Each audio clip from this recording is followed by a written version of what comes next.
Ya, terima kasih para penonton Dhamma TV yang selalu damai di hati. Anda sangat setia. Setiap hari Senin jam 4 sore dan hari Senin jam 4 sore Anda selalu tidak lupa membuka channel Dhamma TV yang selalu damai di hati ini.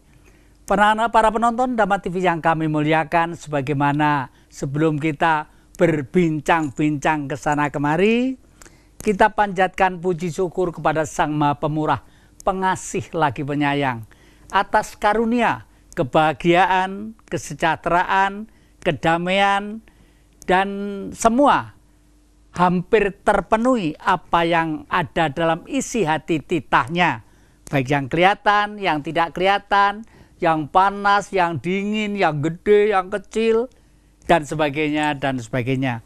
Para penonton Dhamma TV yang kami muliakan, hari ini dengan sengaja kakek ini mengundang anak boleh, cucu boleh ya. Ini ada satu paguyuban. Paguyuban itu adalah suatu organisasi sosial yang bergerak di bidang keyakinan. Ini namanya GSNI. Sebelum kita berbincang-bincang ke sana, akan memperkenalkan diri cucu atau anak saya ini yang sekarang duduk di samping saya. Monggo silakan kenalkan kepada penonton. Terima kasih Yang. Nama saya Khairul Rajikin. Saya di sini sebagai status mahasiswa dan juga saya sebagai pelopor GSNI di Kabupaten Malang Raya, dan juga saya selaku ketua DPC GSNI Kabupaten Lumajang. Oh gitu ya. Iya ya. Sekarang ngordinir di Malang Raya. Iya. Ketua GSNI di Kabupaten Lumajang. Nanti Lumajang anu loh ya, buka streaming loh, suruh nyetel ya. Oh iya, sudah saya kabarin. Bapak itu. Ibu biar seneng. Iya, Bapak Ibu. Kakek nenek, waduh putuku ganteng gitu. Alhamdulillah. Pinter terganteng gitu ya. Nama Bapak Ibu siapa? Oh ya, perkenalkan, nama ibu saya itu Junanti, dan juga ayah saya Haji Hafid, dan saya juga kelahiran asal dari Lumajang tanggal 29 Juni 1999 ya. Jadi sekarang masih 19 tahun. Iya. Tahu Lumajang tuh ada satu yang dibanggakan apa kira-kira? Oh, kalau khas dari Kabupaten Lumajang itu kota pisang. Kalau dibilang dari buah, kalau dari budaya yaitu jaran kencak ya. Oh, gitu jaran ya? yang bisa goyang-goyang itu ya. Saya ada satu yang sangat fanatik dengan Lumajang. Itu ada suatu sosok wayang ya. Oh, iya. Kalau di Jawa disebut Brotoseno. Brotoseno. Itu kalau orang-orang Lumajang bilang Bupati Lumajang Tengah. Oh, gitu. Gagah perkasa. Nah, ini adik sebagai nanda cucu ya. Iya. Sebagai mahasiswa kok terjun di bidang GSNI itu kayalannya apa? Oh, berarti ini awal ya? Yeah. Awal saya masuk GSNI itu dimulai dari kelas 2 SMK ya. Itu melihat dari kondisi sekarang ini pelajar yang sudah mulai memprihatinkan mengenai nilai-nilai Pancasila dan bagaimana cara mengimplementasikan nilai-nilai Pancasila dalam kehidupan berbangsa dan bernegara itu Ayang. Jadi saya terketuk hati untuk mempelajari nilai-nilai Pancasila dan mengajak teman-teman seangkatan saya untuk ikut di GSNI dan belajar bersama Ayang. Betul. Jadi kalau sekarang saya bombong boleh ya? Oh, boleh. Saya boleh, bombong itu saya besarkan hatinya. Oh iya. Ojo ngate wong tuwek iki jane mau ngedendeni. Ojo ngono gak ilo, ojo ngono gak oleh. Oh, iya, itu ndak boleh ya. Marai sing cilik-cilik engko wedi. Arep bergerak kira takut. Nah, sekarang tak bombong. Begitu Anda sebagai warga negara Indonesia untuk menjunjung nama baik, kegembiraan ibu, bapak, dan leluhur, begitu Anda masuk GSNI atau GMNI, saya jamin 60% memegang pintu surga. Oh, alhamdulillah yang gitu ya. Mau saya terangkan secara rasional ya? Iya, silakan ya. Menurut kitab-kitab suci, baik itu Taurat, Zabur, Weda, Tripitaka, sampai dengan Al-Quranul Karim, ya. Barang siapa berani mengorbankan jiwa, raga, harta, benda untuk kepentingan negara, itu syaratnya untuk masuk dalam surga. Surga, ya.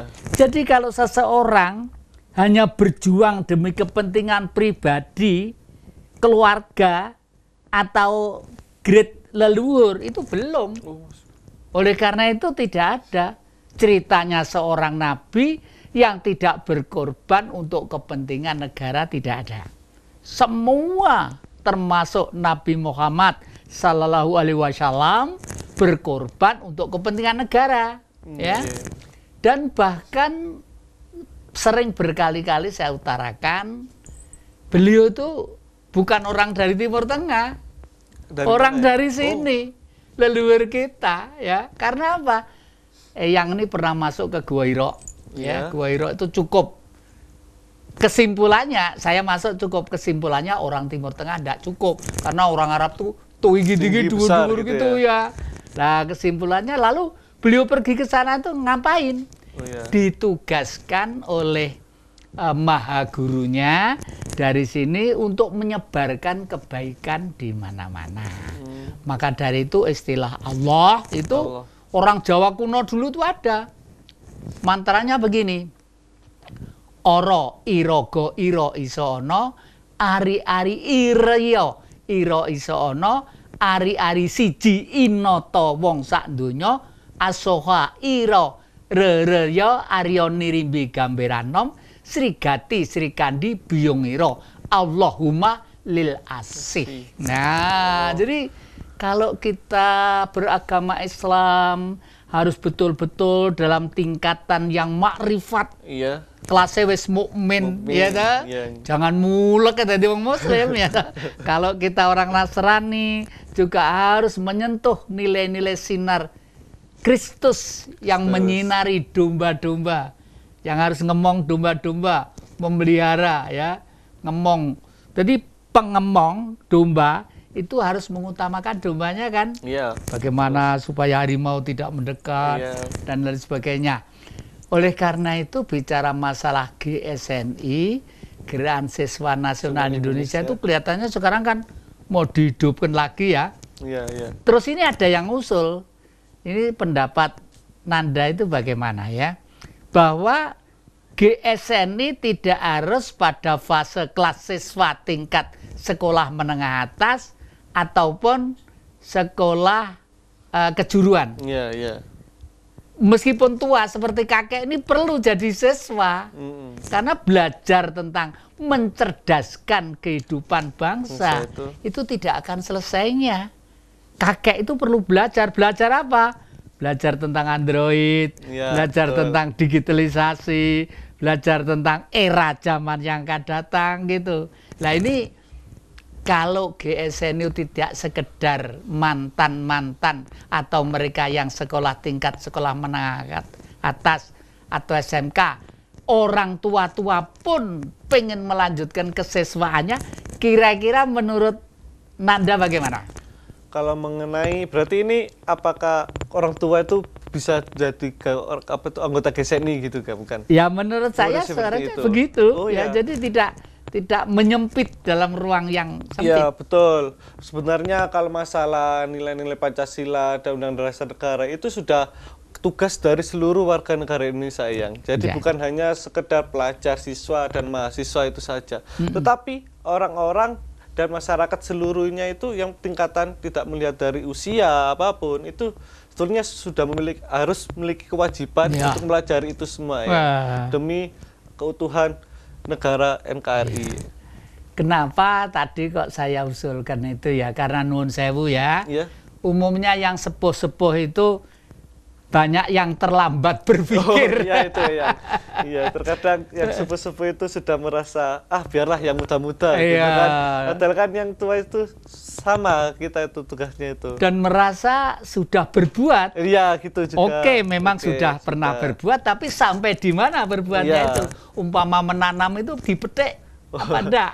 Apa sudah panen atau belum? Nah, gitu kan, ya. Itu.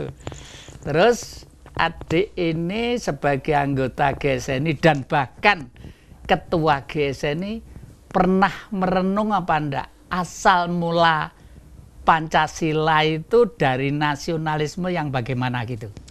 Kalau saya pernah itu merenung setelah membaca tulisan dan aliran pemikiran dari Bung Karno yang yaitu Marhainisme. Nah, dari kata Marhainisme itulah Pancasila itu lahir. Bener. Jadi sejarah ini harus direntang benang merah supaya bangsa ini tidak terombang-ambing oleh hoak-hoak, oleh kehendak orang luar yang pengen menghancurkan Indonesia dan pengen memilih Indonesia. Nah, Marhainisme itu lahir pada 4 Juli tahun 1927. Nah, kenapa kok dilahirkan hari itu? Karena tanggal itu Bung Karno itu lagi sebagai mahasiswa di ITB, itu lagi berjalan-jalan di Bandung bagian selatan. Oh iya. Lalu di sawah itu beliau melihat ada orang kerja keras, keringetnya basah mencuang ke lahan. Lalu Bung Karno bertanya, Bang, atau itu sebenarnya lahan siapa gitu ya? Iya. Oke, nanti kita lanjutkan ya sampai ke lahan siapa ya. Karena ingin mencari Marhainisme itu apa tadi itu loh. Perlu harus kita ketahui semua yang. Para penonton dan TV yang kami muliakan, jangan kemana-mana. Ikuti terus supaya anak keturunan kita cerdas dan jenius untuk negeri yang kita cintai. Ya, terima kasih para penonton Dhamma TV yang kami muliakan. Anda masih setia ya. Ini saya mau tanya, ini mumpung masih ingat mau tanya pada Nanda ini. Ini adik-adik sebagai mahasiswa yang sekarang itu musim HP, musim ini itu dan sebagainya, itu pernah ngikuti Dhamma TV Pak enggak? Oh, kalau yang itu sering ya yang. Saya sering ngikutin ya. Dhamma TV itu saya sering, bahkan bukan saya saja yang, tapi teman-teman saya waktu bahkan di Lumajang itu sudah tahu kalau perkembangan Dhamma TV itu seperti apa. Saya seringnya itu ngikutinya lewat YouTube, streaming di YouTube, dan saya sangat suka sekali dengan Bante yang membawakan acaranya itu, sangat, apalagi tentang nasionalis, sangat. Tadi dulu. Kenapa waktu Bante menerangkan tentang budaya dan ini kok seneng tuh bagaimana? Iya yang. Jadi kalau Bante menjelaskannya itu saya jadi sangat tahu gitu bahwa Indonesia itu memiliki banyak budaya dan memiliki perbedaan yang tidak dimiliki oleh negara lain ya. Jadi saya sangat bangga sekali bisa ada di Indonesia dan memiliki bangsa Indonesia ini ya. Karena kalau menerangkan dengan bahasa Indonesia yang jelas, gamblang, terang dan rasional gitu ya. Ya itu sangat juga saya pertimbangkan juga kan banyak pembahasannya yang di bawah itu juga bisa relevan lah di kalangan pemuda sekarang. Jadi nasional itu merasuk terus Eyang. Oke. Sekarang kita kembali ke ajaran Bung Karno tadi Oh iya, Marhainisme lagi ya. Tadi kenapa saya katakan begitu mahasiswa atau pemuda atau manusia Indonesia masuk dalam GSNI atau GMNI dijamin 60% megang pintu surga. Kenapa itu tadi ya? Ya, gini. Waktu itu 4 Juli Bung Karno berjalan-jalan di Bandung Selatan, ketemu ada orang kerja di sawah. Namanya Pak Marhen. Pak Marhen lalu mencangkul keringetnya dileweran segala macam, ditanya, Bang, itu sawahnya siapa? Sawah kami kan. Berapa luasnya? Sekian hektar kan. Dari mana? Dari bapak ibu saya. Bapak ibu dari mana? Dari mbah, kakek, dan nenek saya gitu. Lalu Bung Karno menarik kesimpulan, wong bangsa Indonesia itu bangsa kerja keras, bangsa yang sregep, bangsa yang tidak mau menyerah, kok hidupnya masih miskin. Lalu Bung Karno berpikir, orang miskin yang dikarenakan sistem, karena sistem pada waktu itu yang membuat pemerintah, kebetulan pemerintah itu penjajah. Jadi orang yang miskin karena sistem itu disebut kaum marhen. Lalu Bung Karno mulai merenung, watak bangsa Indonesia itu seperti apa ya? Seperti yang sekarang ada pada bingkai Pancasila, itu kan beringin ya. Beringin. Lalu di sini apa sebelah sini? Di sini bintang ya. Sini beringin. Bintang, beringin. Sebelah sini itu sebelah apa adalah kiri. Oh, kepala banteng itu. Kepala banteng ya. Lalu sebelah sini rantai, sebelah sini padi kapas. Artinya Tuhan itu sudah begitu sangat adil memberi kemurahan kepada tintahnya. Iya. Untuk bangsa Indonesia memang karakternya seperti banteng. Gitu. Seperti banteng, bukan kerbau, bukan sapi ya. Kalau kerbau masih males, perutnya gendut, lalu dijeplokan ya, seneng jerum, seneng kungkum, itu. Sapi pun bukan juga begitu, masih merupakan satu makhluk yang dikerjakan untuk, tapi banteng mempunyai karakter.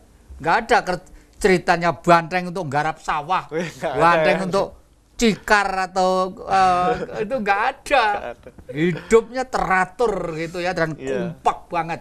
Berkali-kali saya ceritakan tentang Alas Purwo yang banyak himpunan itulah. Oleh karena itu Bung Karno membuat lambang bangsa Tuhan di dalam ciptaannya adalah ada satu wujud kemurahan. Jadi mengatur suatu pemerintahan bangsa ini adalah rakyat. Sini departemen-departemen, di sini pemerintahan.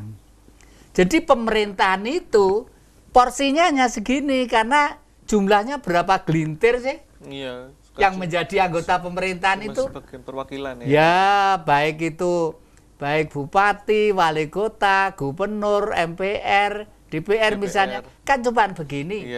Tugasnya supaya mengatur departemen ini, bagaimana hutannya, bagaimana kelautannya, bagaimana pertaniannya, bagaimana pendidikannya. Tujuannya satu, demi supaya rakyat ini makmur. Nah, teori ini tahun 74 kurang lebih oleh Orde Baru lalu dibalik seperti ini. Oh ya, jadi yang pusat itu yang lebih banyak ya. Terus rakyat makanya sedikit. Rakyat itu berdoa sampai indil-indilnya coplok, istilahnya Bang Lumajang. Ya tetap melarat ya. Karena haknya rakyat dilindungi undang-undang yang disusun oleh mereka.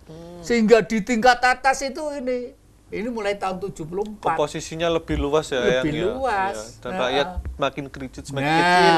Departemennya agak sing dikorup, agak sing diceleleng ya. Makanya sekarang pemerintah kita itu getol meluruskan kembali. Sehingga koruptor-koruptor mulai dari apapun, dimanapun, siapapun, semua dibersihkan.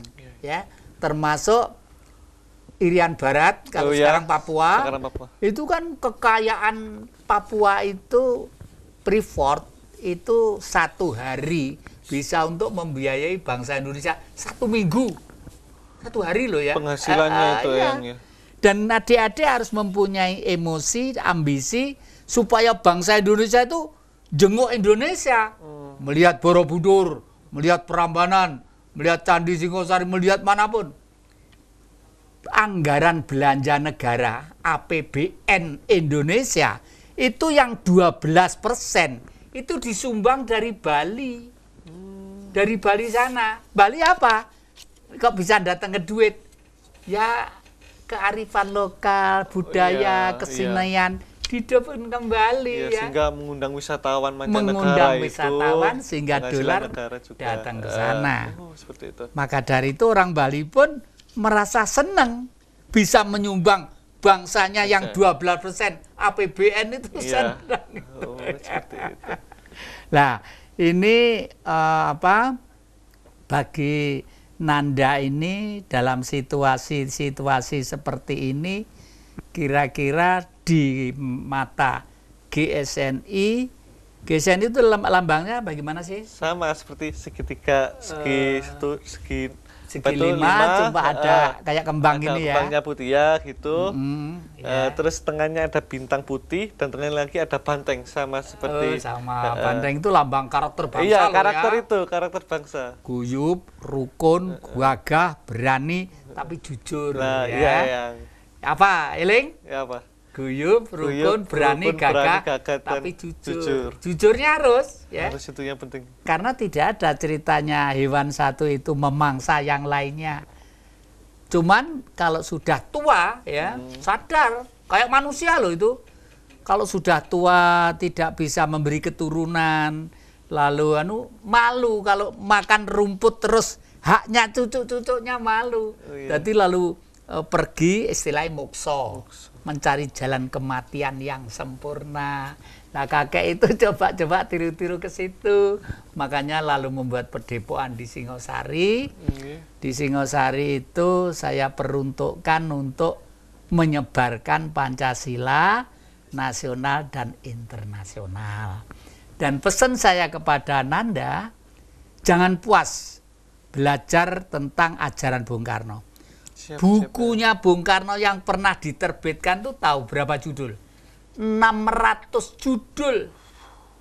600 judul buku. Jadi bukan di bawah bendera revolusi Indonesia membuat Sarinah aja, bukan. 600 judul kurang lebih. Nah, oleh karena itu Bung Karno itu diakui oleh bangsa di dunia ini tentang hasil ideologi yang sebenarnya harus dimiliki bangsa Indonesia. Ya. Mungkin Nanda tahun 60 umur berapa? 60 masih belum lahir ya. Belum lahir tahun berapa? Saya lahir 1999 ya. Oh, 99. Iya, masih muda, 19 tahun masih ya. Masih kemarin sore ya. Yeah. Tahun 60 Bung Karno tuh sudah pidato di depan Perserikatan Bangsa-Bangsa di PBB. Di PBB, ya. Mendapat tepuk tangan yang gemuruh. Dan di PBB itu ada dua orang yang pidato hebat. Yang satu Khrushchev, jadi Perdana Menteri di Uni Soviet sana. Yang kedua Bung Karno. Bung Karno mengatakan Pancasila dipidatokan di sana. We have the 5 principles of Indonesia. Belief of God, percaya kepada Tuhan. Kedua, nasionalisme, humanisme, demokrasi, dan social justice. Jadi bangsa Indonesia itu bangsa yang harus percaya dengan Tuhan. Ya. Yang kedua, nasionalisme, kemanusiaan, demokrasi, keadilan sosial. Nah, nanti dilanjutkan lagi ya. Siap ya. Para penonton teman TV yang kami muliakan, jangan kemana-mana. Kakek lagi gembleng cucu ini. Masih di depan Jejak Kejati. Mangga, apa mau kelihatannya mau tanya iya, apa? Iya, saya mau pertanyakan barusan Eyang kan bilang bahwa yang dulu kan kebangsaan. Sekarang kok yang nomor 2 itu kok kemanusiaan gitu Eyang. Itu gimana sejarahnya ya? Ya, ini ada kaitannya dengan peristiwa 65. Nanda 65. belum lahir ya. Oh iya. Jadi pada waktu Bung Karno diturunkan, itu alasannya Bung Karno itu adalah otoriter. Oh gitu. Bung Karno udah diktator. Alasannya seperti itu. Sebenarnya yang menurunkan Bung Karno itu adalah kekuatan-kekuatan yang pro kepada liberalisme dan pro, jadi ekstrem kanan dan ekstrem kiri. Ekstrem kanan itu pro kepada aliran liberalisme, dan ekstrem kiri itu aliran komunisme sebenarnya. Kenapa Bung Karno kok menakutkan? Ya karena Bung Karno percaya kalau bangsa-bangsa itu, bangsa Indonesia khususnya, tidak memperkuat nasionalismenya, nanti surga dunia nanti dibuat rebutan orang. Oh gitu. Nah, oleh karena itu Amerika yang waktu itu Barat ya, Barat. itu mensupport orang-orang di sini, seakan-akan itu Bung Karno itu melanggar kemanusiaan, didasari oleh HAM, hak asasi manusia. Ya. Hak asasi manusia itu umumnya adalah produk Barat. Oh, iya. Tapi sebenarnya Indonesia yang berpancasila ini jauh lebih berpancasila daripada hak asasi manusia. Karena hak asasi manusia itu bisa dipelintir kita ya. Misalnya akhir-akhir ini banyak keyakinan-keyakinan ekstrim yang nada-nadanya itu Saya kan punya hak, mempunyai cap ini, mempunyai bendera ini. Ngapain nggak boleh hidup di Indonesia? Iya itu. Loh, kelihatannya itu manusiawi. Tapi ingat bahwa manusia yang tidak terhimpun di dalam suatu bangsa, itulah tak ubahnya dengan kebebasan yang bersifat seperti hewan. Akhirnya apa? Hewan itu karakternya siapa yang kuat dialah yang menang. Untuk itu dia lalu akan menghalalkan segala cara untuk mendapatkan. Oleh karena itu kalau adik-adik, keluarga dan teman-teman mengikuti acara di Dhamma TV, bagaimana Bante menjelaskan loh. Bante itu kalau dipikir bagaimana ya? Di Indonesia itu kan maaf ya mayoritas orang kan agamanya Islam. Ya. Tapi nyatanya orang-orang Islam itu sendiri mendengarkan Bante itu senang juga dingin gitu loh ya. Iya. Karena Bante ajaran Buddha itu tidak pernah menjelekkan pihak lain, tidak pernah memanas-manasi orang lain. Ajarannya hanya satu, ke dalam mengupas diri saya itu sebenarnya siapa, di mana, bagaimana, untuk apa dan kemana. Nah, dari itulah oleh karena itu zaman Majapahit yang 340 tahun lebih, kenapa pemerintahnya kok kuat? Karena ke dalam Buddha hidup sehari-hari sebagai Hindu. Nah, agama semuanya itu tujuannya sebenarnya ke situ, cuma bahasanya yang lain. Nah, karena orang-orang asing itu kadang-kadang punya kepentingan, nah ini lalu dipelintiri ke sana kemari, begitu kadang-kadang lah. Oleh karena itu pengertian Marhenisme yang lahir tanggal 4 Juli 2007, berarti setelah Bung Karno memproklamasikan itu, mendirikan Partai Nasional Indonesia, Bung Karno ditahan, dimasukkan dalam penjara. Nah, setelah itulah tanggal 28 ada apa? Oktober. 28 Oktober. Ya, Sumpah Pemuda itu. Sumpah Pemuda. Artinya pemuda-pemuda di Indonesia itu baru sumpah setelah digebrak Bung Karno oleh Marhenisme tadi lah. Oleh karena itu Marhenisme itu sebenarnya adalah teori umum, teori umat manusia, di mana saja boleh dan di mana saja baik. Bahkan saya pernah ditari untuk menjadi dosen di Selandia Baru ya. 2 tahun yang lalu saya didatangi, saya sudah dibawakan kaos, dibawakan jas untuk ngajar di sana. Supaya saya ngajar tentang ajaran Pancasila itu. Orang sana itu meskipun tidak pernah diberitahu Pancasila, tapi mengikuti negara Pancasila, leluhur kita itu senang banget. Kok kebetulan saya yang diminta ke sana. Nah, saya berpikir waktu itu, waduh, bangsa saya, generasi saya masih dalam keadaan gelap seperti ini, masa saya tinggal ke sana. Bukan kok saya orang satu-satunya yang bisa, bukan. Banyak yang bisa, tapi saya masih harus di tengah-tengah bangsa saya untuk bersama-sama berusaha mencari jalan kebenaran yang hakiki tadi itu, gitu ya. Ini lalu yang kedua, oleh karena itu kalau menurut hikmat saya, yang sepuh-sepuh, yang tua-tua seperti kakek ini juga perlu belajar juga, bila perlu masuk menjadi anggota GSNI ya. Karena apa? Supaya kita tidak terlambat berpikir tadi itu ya. Jadi oleh karena itu kalau sudah tahu istilah Marhen itu adalah orang menderita karena sistem, lalu ada ajarannya. Ajarannya disebut Marhenisme. Isme itu ajaran. Di dalam Marhenisme itu sebenarnya terbagi menjadi 3 ya. Ketuhanan yang Maha Esa, sosionasionalisme, sosiodemokrasi ya. Ketuhanan yang Maha Esa jelas himpunan manusia yang percaya akan adanya Sang Pencipta, Tuhan itu tadi ya. Ada yang caranya sholat harus menghadap ke sesuai dengan keyakinannya, ada yang Nasrani pakai salib, ada yang Hindu menggunakan pura-pura, ada yang ini membuat wihara-wihara, ada yang bakar dupa, bahkan ada yang sedekap saja.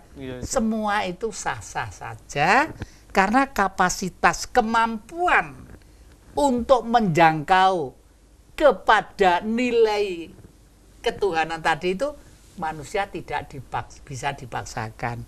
Kalau dipaksakan ini malah bahaya. Karena apa? Pokoknya semua harus hijau, pokoknya semua harus kuning, pokoknya harus coklat, harus lorek, harus gini. Ini malah nggak bisa, menentang hukum Tuhan itu sendiri. Seperti adik ini loh, masih muda, sudah memimpin organisasi, memimpin mahasiswa-mahasiswa, baik di Lumajang, di sini dan sebagainya. Itu kalau nggak bakat kan nggak mungkin. Nah, bakat inilah pemberian, ya kesehatan, ya kecerdasan pikiran, ya kodrat, ya karma, dan lain sebagainya. Karma itu tidak harus jelek, karma itu bisa juga baik, bisa juga kurang baik. Karma itu ngerti, karma itu apa? Kenapa? Karma itu pengertiannya menurut Nanda apa? Kalau karma menurut saya itu suatu timbal balik yang apa yang telah kita lakukan gitu. Sebenarnya sih kalau intinya itu suatu kejadian yang jelek lah yang menimpa kita gitu. Nah, ini yang benar tapi kurang tepat. Oh iya, ya. Yang tepatnya seperti apa ya? Karma itu tidak harus jelek. Ya. Karma itu bisa juga baik. Misalnya begini.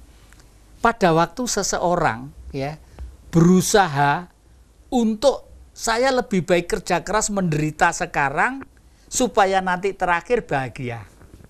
Itu nanti akhirnya karmanya ke sana juga bahagia juga. Jadi karma itu kayak semacam hukum dialektika perputaran. Nah, kakek ini melakukan itu. Kakek tadi kan pergi ke rumah saya.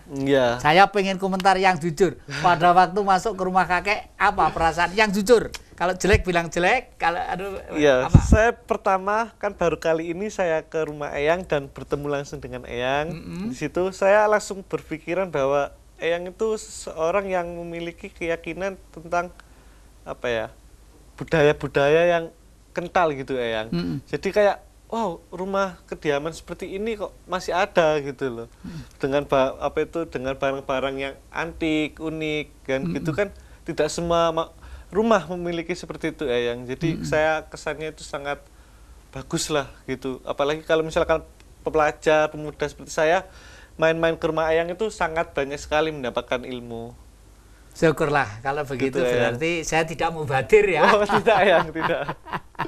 Bahkan akhir-akhir ini saya tuh bersih-bersih hampir 2-3 hari. Ya. Ternyata tadi sudah lihat, ternyata kakek itu sejak muda itu juara. Oh, yang baru saya ada piala banyak itu besar itu. Gede yang masih putih-putih segini-gini gedenya. Itu ada yang dari Panglima Kodam sana, ada yang dari Panglima Angkatan Udara, ada yang dari Angkatan Laut, ada macam-macam. Kakek itu pokoknya juara terus. Itu tidak pernah sadar ya.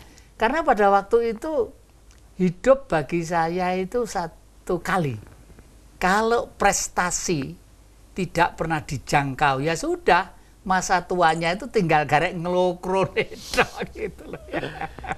Syukurlah kalau adik-adik, makanya kalau orang datang ke sana monggo, silakan kalau selfiean silakan, kalau foto silakan lah.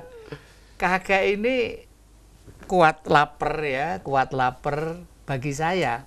Kalau misalnya sekarang ini punya uang 50, kalau untuk pergi makan paling 2 kali makan ya di warung seorang ya. Kalau ada benda yang bagus nilainya 50, saya lebih baik beli benda. Karena kalau saya makan begitu kunyang tidur.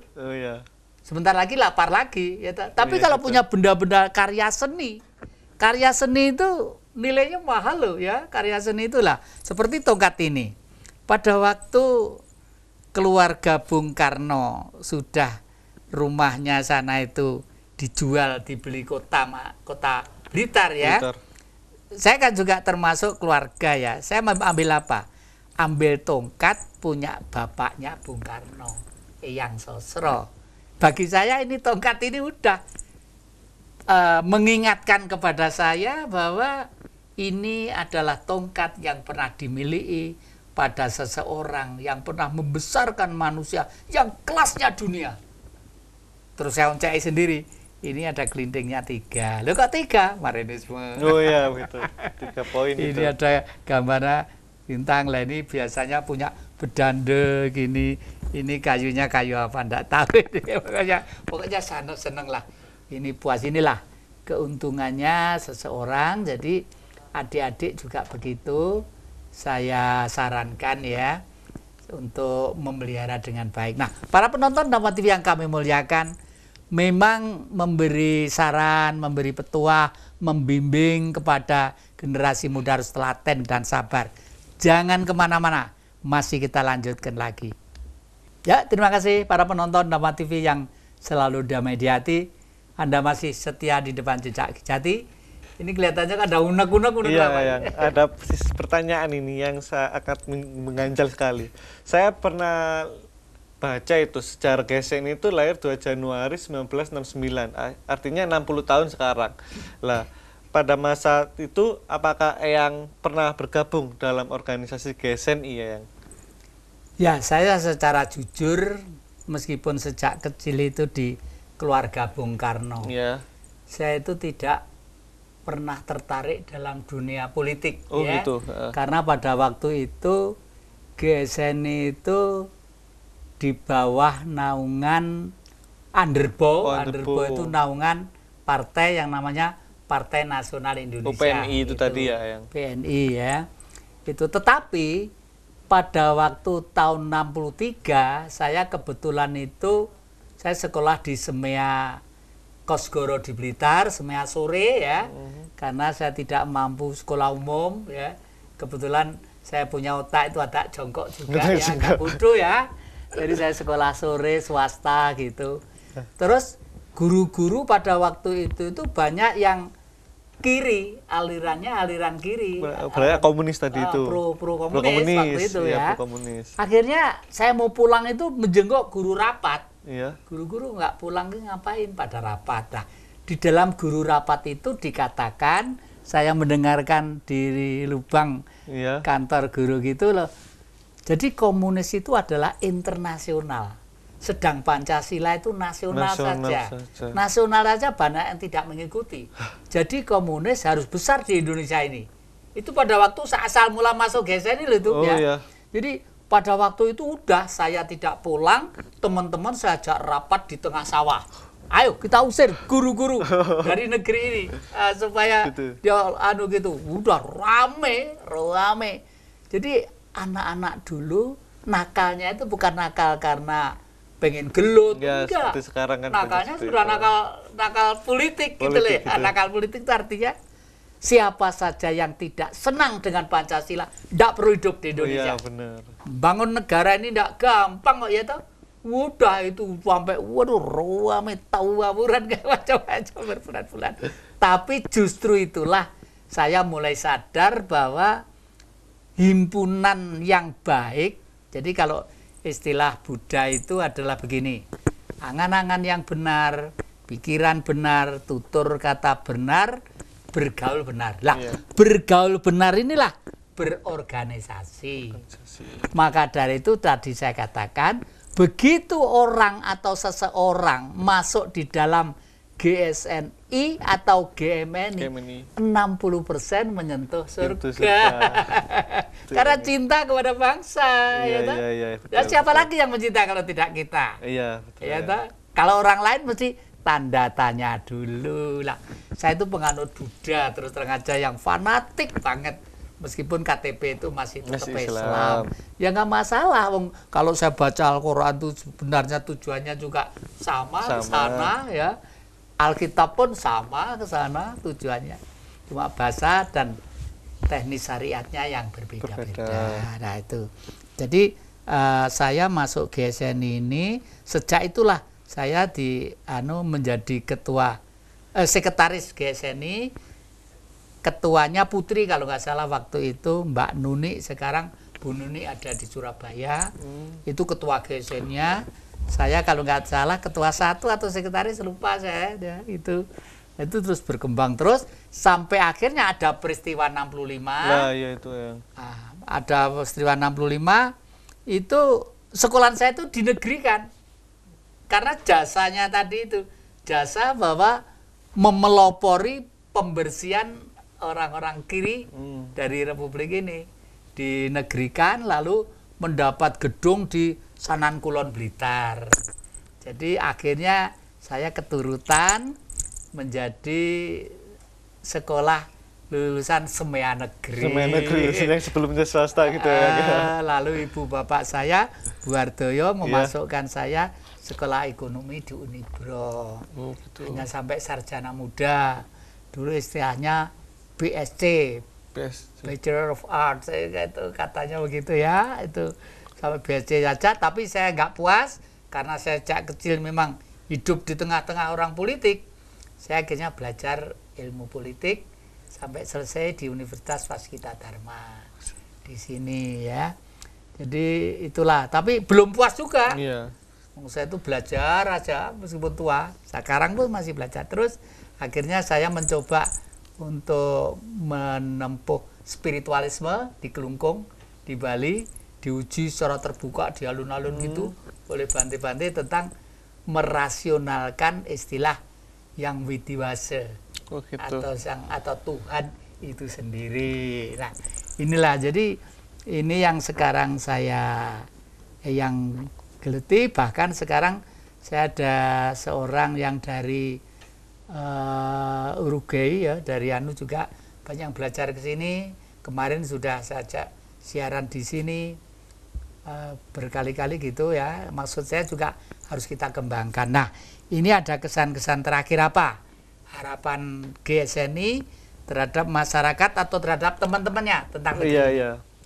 Harapan saya kepada seluruh pelajar Indonesia, siswa-siswi Indonesia, saya harap ikut serta dalam mengamankan dan mengamalkan nilai-nilai Pancasila demi negara, demi keutuhan NKRI yang dengan segala sekarang paham radikalisme, separatisme yang sekarang masuk ke Indonesia itu sangat sekali mengancam kedaulatan bangsa kita yang. Jadi di GSNI ini adalah wadah organisasi pelajar untuk mempelajari nilai Pancasila dan mengimplementasikan dalam kehidupan berbangsa dan bernegara. Seperti itu yang harapan saya ke depannya, pelajar ikut serta mengamankan NKRI. Coba para penonton Dhamma TV yang kami muliakan, sek bocah, sek iye loh sudah punya cita-cita seperti itu ya. Jadi saya juga himbau kepada orang tua-tua, apapun backgroundnya, apapun latar belakangnya, jangan segan-segan. Kami dengan telaten dan sabar akan membawa putra-putra Anda, anak-anak Anda untuk sebagai warga negara bangsa yang tepat, benar, dan cerdas. Tepat, benar, dan cerdas. Tepat itu artinya berorganisasi, tidak salah lagi. Tepat, benar, benar itu karena apa? Karena kita berpihak naik kereta menuju dalam masa depan bangsa ini. Cerdas itu adalah mencairkan pikiran, supaya pikiran kita itu tidak sampai jatuh oleh kekeliruan pada waktu kita menerima ilmu pengetahuan.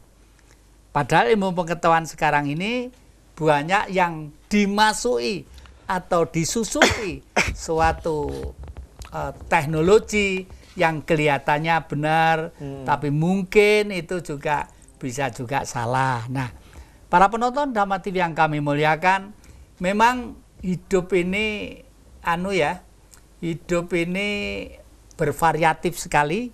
Oleh karena itu sekali lagi saya minta doa restu, mudah-mudahan buku saya yang saya pakai istilah terakhir itu, saya khawatir kalau umur saya itu masih 50 tahun lagi ya. Amin. Tapi yang terang saya membuat buku nanti itu 99%